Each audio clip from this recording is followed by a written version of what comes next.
हमारे कुछ रिश्तेदार सऊदी अरब में काम करते थे। उन लोगों का वहाँ अपना कारोबार था। मुझे जब भी मौका मिलता था मैं उनसे यही कहता कि ऊपर वाले के लिए माँ बीमार है, आप लोग मुझे भी अपने साथ सऊदी अरब काम करने के लिए बुला लें ताकि मैं अपनी माँ का सहारा बन सकूं। ये लोग मेरे ताए के बेटे थे। उन दिनों मेरी उम्र मुश्किल से 17 या 18 साल की होगी। ताए का बड़ा बेटा हमेशा मेरी बात सुनता और कहता, तुम अभी छोटे हो, अभी तुम वहीं पर पढ़ाई करो, उसके बाद तुम्हारा कुछ देखेंगे। मगर फिर माँ की भरपूर तकलीफ पर उसने मुझे अपने साथ सऊदी अरब बुला लिया। कहने लगा, यहाँ तुम्हें हर किस्म का काम करना पड़ेगा। मैंने तुम्हारी माँ को इसलिए नहीं बताया कि कहीं उनको परेशानी ना हो, वरना तो अभी तक तुम्हारा परमिशन कार्ड भी नहीं बना। तुम्हें यहाँ पर बुलाना ही एक मुश्किल का काम था, इसलिए अब जो काम कहा जाएगा वही करोगे। इसके बदले में तनख्वाह तुम्हारी माँ को मैं हर महीने भेज दूंगा। मैंने कहा, जी बेहतर है। फिर कुछ सोचकर बोले, मैं तुम्हें एक आदमी के घर भेजूंगा, उसकी 4 बीवियां हैं, बल्कि 5 है। वह कुछ सोचकर बोले थे, उन 5 बीवियों के काम के लिए उसे एक छोटे लड़के की जरूरत है जो बालिग ना हो। समझ सकता हूँ तुम्हारी उम्र और तुम्हारा कद काठी ऐसा है कि तुम्हें वह आराम से रख लेगा, अच्छे पैसे भी देगा। औरत को ये लोग घर में काम करने के लिए नहीं रखते, वरना किसी लड़की को रख लेते। छोटे लड़के यहाँ काम करते हैं और वहाँ से फिर तुम्हारी उम्र का कोई पता भी नहीं लगा सकता। तुम बहुत कम लोगों में से हो जो इतनी कम उम्र में परदेश आ गए हो। मैं अपने भाई की बात सुनकर बहुत खुश हुआ। मैंने कहा, बस जैसा आप कहेंगे मैं वैसा ही करूँगा। फिर बाद में मुझे कहा, उस आदमी की 5 बीवियाँ हैं, लेकिन वहाँ पर तुम्हें कुछ एहतियात करना होगी। मसला ये है कि वहाँ तुम ये नहीं कहोगे कि तुम कहाँ से हो, ना ही तुम उर्दू बोलोगे। मैं हैरान हो गया और परेशान भी। उर्दू नहीं बोलूँगा तो क्या बोलूँगा, मुझे तो नहीं आती अरबी। कहने लगे कि उन लोगों को कौन सा ही पता चलता है, अंग्रेजी से बिल्कुल वाकिफ नहीं है। उल्टी सीधी अंग्रेजी बोल देना ये जाहिर करके कि तुम किसी अंग्रेज मुल्क के पसंदीदा गांव से हो। खबरदार जो तुमने अपने देश का नाम लिया। ये बात सुनकर मैं हैरान था। मैंने कहा, ठीक है, आखिर इसमें क्या हिकमत थी ये तो मुझे बाद में पता चली। फिलहाल मुझे भाई ने ज़रूरी सामान के साथ उस मालिक के घर भेज दिया था। वो अरबी मालिक का घर बहुत ही बड़ा था। मैं इस घर को बाहर से देखकर हैरान रह गया था। इस घर के तकरीबन 14 या 15 कमरे थे। 2 मंजिला घर था। ऊपर वाली मंजिल बहुत खूबसूरत थी, जबकि नीचे वाली मंजिल पर अंधेरा सा छाया हुआ था। भाई कहने लगे, मैंने भी इस आदमी के घर में काम किया है, पर उसने मुझे किसी वजह से निकाल दिया था। मैं यहाँ सिर्फ और सिर्फ मैनेजर का काम करता था। इस घर के मसले बहुत होते हैं, इसलिए अगर तुम दिल्लगी से काम करोगे, उन मसलों को निपटाते रहोगे तो तुम्हारी जिंदगी आसान हो जाएगी। यह आदमी तुम्हें तुम्हारी सोच से बढ़कर देगा। उसकी जिंदगी में सब कुछ है लेकिन सुकून नहीं है। उनकी बातें सुनकर मैं उम्मीद से हो गया था, पर ये नहीं जानता था कि इस घर में आकर मेरी जिंदगी और मेरी सोच बदलने वाली है। खैर, भाई ने मुझे उस आदमी से भी मिलवाया था जो कि बहुत खुशमिजाज आदमी था, और उसके चेहरे पर एक अजीब दर्द था। उसे देखकर लगता जैसे वह जमाने भर का सताया हुआ हो। उसकी आंखों में वीरानी सी थी। मैं हैरान था कि इसके बारे में तो मुझे मेरे भाई ने बताई दी नहीं थी कि उनके 5 बीवियां हैं। 5 बीवियों के होते हुए कोई आदमी कैसे नाखुश हो सकता है, ये बात मेरी समझ से बाहर थी। बहरहाल मैंने भाई को सलाम दुआ की और भाई मुझे यहाँ छोड़कर अपने बंदे के साथ वापस चले गए थे। उनके जाने के बाद अरबी आदमी ने मुझे दिल पर हाथ रखकर गले मिलाया और एक लड़के की तरफ इशारा किया जो किसी कमरे में खड़ा था। उस लड़के से कहा कि इसे बाहर ले जाओ। वह लड़का मुझे जाना पहचाना सा लगा था, बार बार पीछे मुड़कर देखता। फिर मुझे बड़े राजदारी वाले अंदाज में पकड़ कर लेकर गया और सीढ़ियाँ चढ़कर ऊपर आते ही अजीब से अंदाज में बोला, मुझे पता है कि तुम कहाँ से आए हो, मैं भी बांग्लादेश से हूँ, लेकिन ऊपर वाले के लिए यहाँ पर इस बात का जिक्र मत करना कि तुम्हें हिंदी या उर्दू समझ आती है। इसकी भी एक खास वजह है जो तुम्हें बाद में मालूम हो जाएगी। मैं हैरान था कि हर कोई मुझे यही बात क्यों कह रहा है। क्या शेख को किसी के देश से कोई मसला हो सकता है? अगर था तो भाई के साथ तो वो इस तरह पेश आया था जैसे कि वो उनके दोस्त हो। खैर, मुझे उस लड़के जिसका नाम पटेल था, उसने मुझे सारा काम समझा दिया। उसने कहा था कि इस आदमी की 5 बीवियां हैं, उनको कभी ना कभी कोई ना कोई काम पड़ जाता है, इसलिए उनको बाहर जाने की जरूरत होती है या फिर घर बैठकर ही वे कोई चीज मंगवाती है।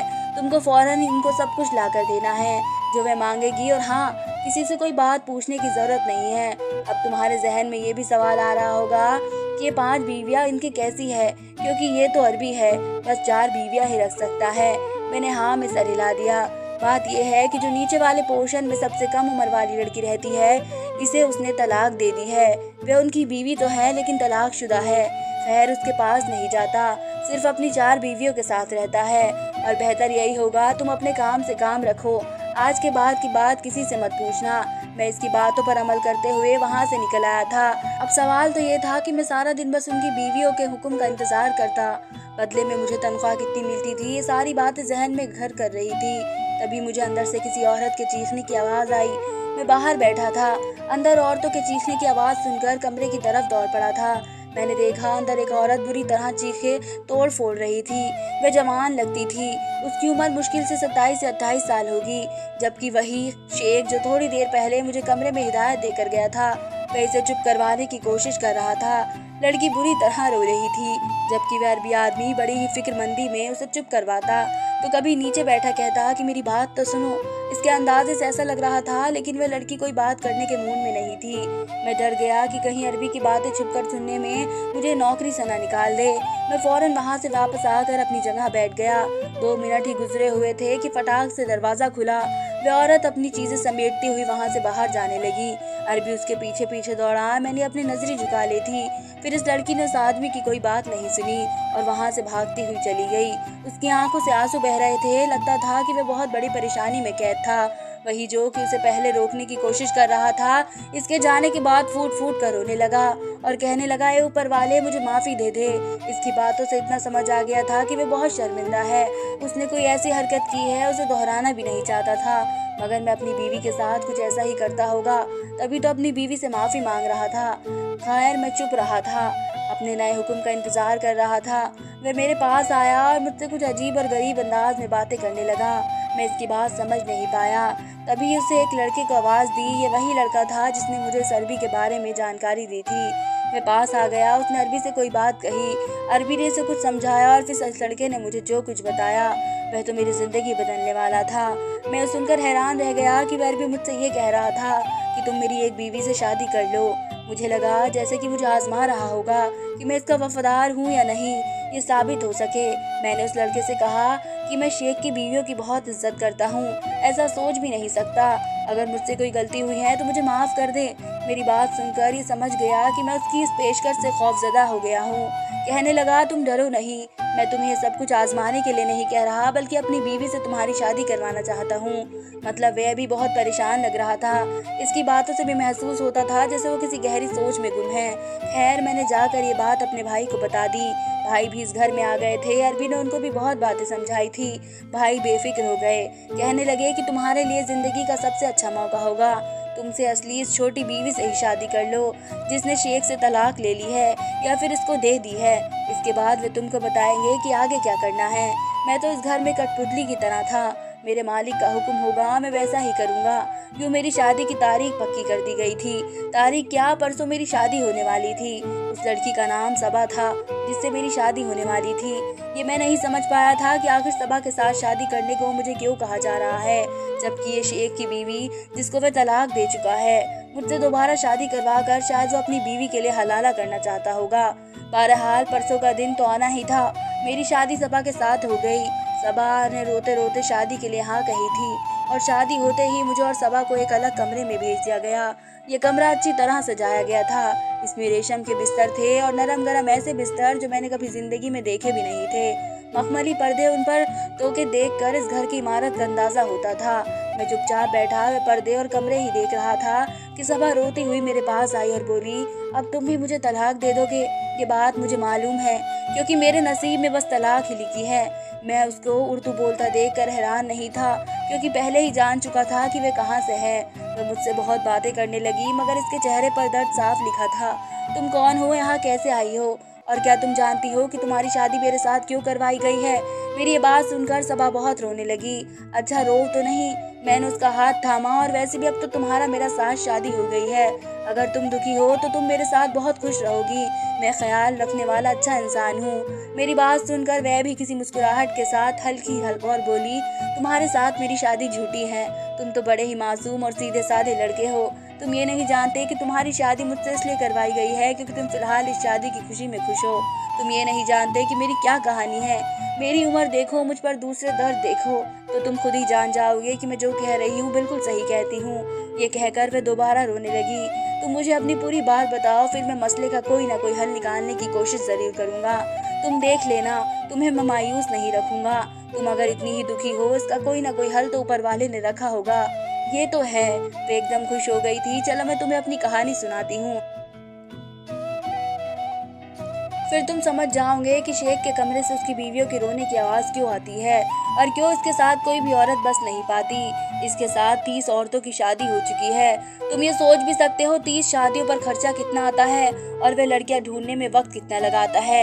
ये कहकर वे हंसने लगी। हाँ, बहुत ज्यादा वक्त लगा है इसे और अब अकल आई है और ये अब सबक सीख गया है कि इसे क्या करना है। इसलिए तो इसने तुम्हारी शादी मुझसे करवाई है। तुम पहेलियां मत बुझाओ और मुझे पूरी बात बताओ। मैंने बेचारी से कहा। मेरी उम्र उन दिनों सिर्फ और सिर्फ 15 साल थी, जब मैं अपने स्कूल की सबसे होनहार स्टूडेंट हुआ करती थी। मेरे लिए जिंदगी बहुत खूबसूरत है, पर मैं ये नहीं जानती थी जिंदगी का यह हसीन ख्वाब बहुत जल्दी खत्म होने वाला है। उन दिनों हमारे स्कूल में फंक्शन हो रहे थे। मुझ जैसे एक आम गरीब मजदूर की बेटी को हिस्सा लेने का मौका मिला तो मैंने अपनी भरपूर कोशिश दिखाई और लोगों को सामने पेश कर दिया। मैं बहुत खुशशक्ल थी। हम लोग एक बड़े तकरीर में गए थे जहां मैंने डांस पेश किया। इस डांस ने मुझे बहुत फेमस कर दिया था। काफी सारे लोग मुझे जानने और पहचानने लगे थे। मैं बेपनाह हसीन थी, जो भी देखता बस देखता ही रह जाता। प्रिंसिपल ने भी जब मेरा ये सीक्रेट देखा तो उन्होंने मुझे अपने स्कूल की सबसे टॉप बच्चों में रख लिया और जब भी कोई तस्वीर खिंचवानी होती मैं ही आगे जाती थी। मेरी तस्वीरें स्कूल के मैगजीन पर छपती थी। ऐसे ही करते करते मैं अखबारों में आने लगी थी, पर मैंने ये नहीं सोचा था मेरी सूरत एक दिन मेरी दुश्मन बन जाएगी। मैं अपने घर में थी जब एक दिन बाबा के पास एक आदमी आया।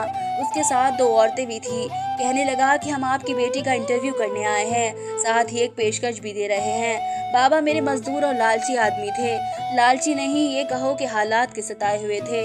जब पापा ने उन लोगों की इतनी बड़ी पेशकश सुनी, उनका मुंह खुला का खुला रह गया।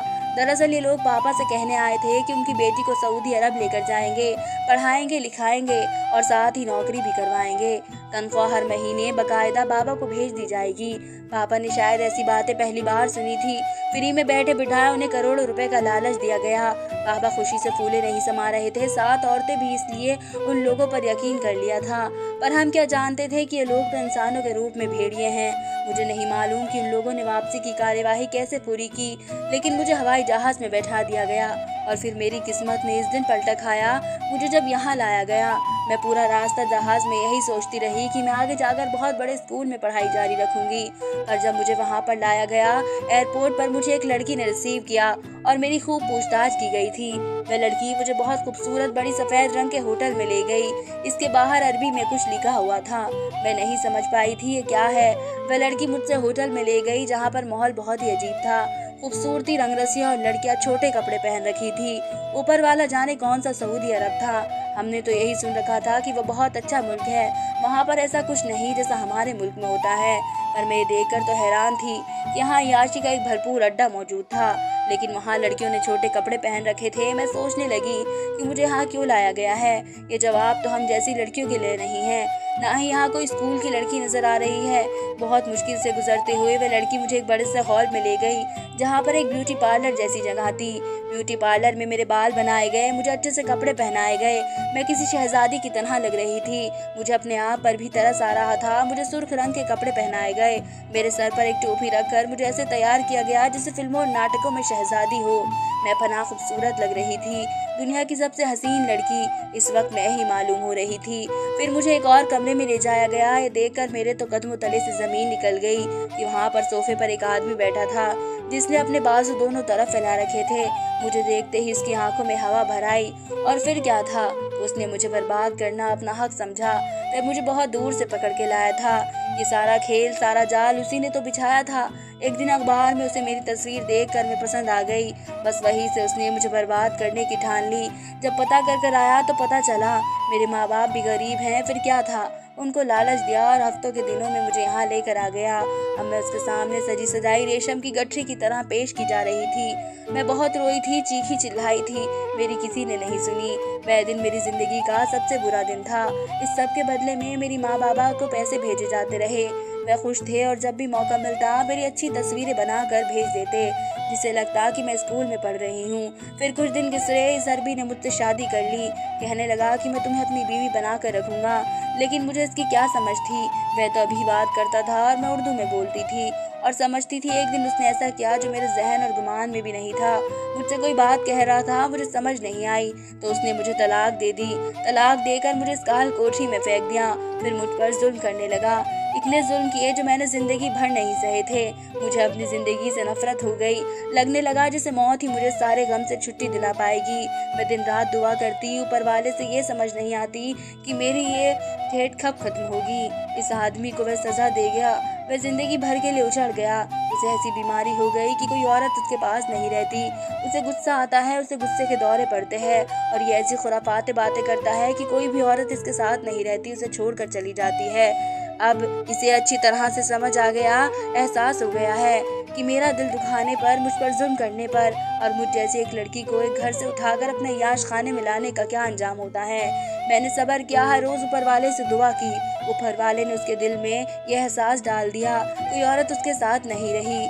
जब मैं इसकी जिंदगी में आई तो ये तुम्हारी शादी मेरे साथ करवा कर इस बात का पछतावा करना चाहता है। पर मुझे लगता है कि कुछ वक्त बाद ये तुम्हें कहेगा कि तुम मेरी बीवी को तलाक दे दो, ताकि अब मैं दोबारा इससे शादी कर सकूं। इसको यही बातें समझ आती है। ये कहकर वह तो खामोश हो गई।